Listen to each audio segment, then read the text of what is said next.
Good morning. So this morning we're taking a look at the Enneagram number 7, the enthusiast or adventurer. And this one's close to my heart because it's my wife's a very aware 7. Anyway, 7s are the most enthusiastic and optimistic types on the Enneagram. They are motivated by the need to be happy and plan enjoyable activities, to contribute to the world, and to avoid suffering and pain. They can't get enough out of life, and they're always ready for the next best thing going on.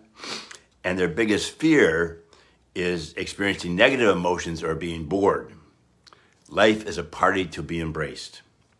Their most obvious strength is the ability to turn anything that's negative into a positive. And at their best, they are content to be where they are, just to be at rest, rather than having to go to the next thing to always be doing. So that's a challenge for the 7. In a relationship, 7s at their best are lighthearted, generous, outgoing, caring, and fun. They introduce their friends and loved ones to new activities and adventure. And like I say, I'm married to a very aware 7 and can certainly attest to her introducing me to new activities and adventures and just having fun together. She's great to travel with.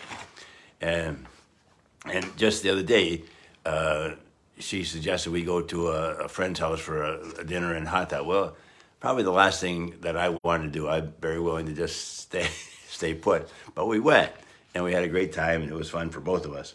So these different energies are real, and they do express themselves in everyday life. It's just good to be aware of them. So, and 7s are also cheerleaders for the people in their lives. Me in this case, she's my best cheerleader. They want what is best for them as well.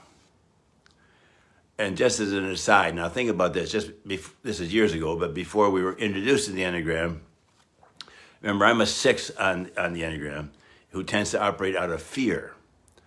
Crystal, being a 7, was always on the lookout for the new, the exciting, the next adventure. Whereas she might be saying, I can't begin to count the fun things I want to do. My energy, had one foot off and both feet on the brakes. We can't do it, we can't afford it, I don't know.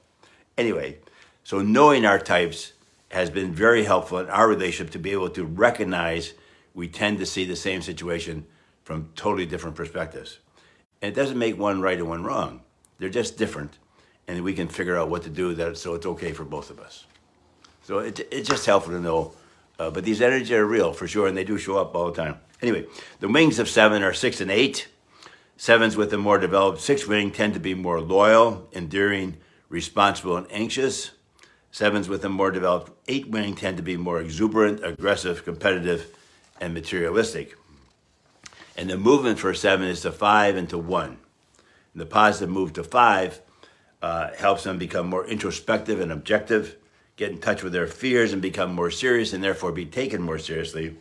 And the positive move to 1 helps them to follow through and put their ideals into action and become more interested in the welfare of others. So there you have it, just a quick look at the 7s on the Enneagram, and we'll see you next week. Cheers.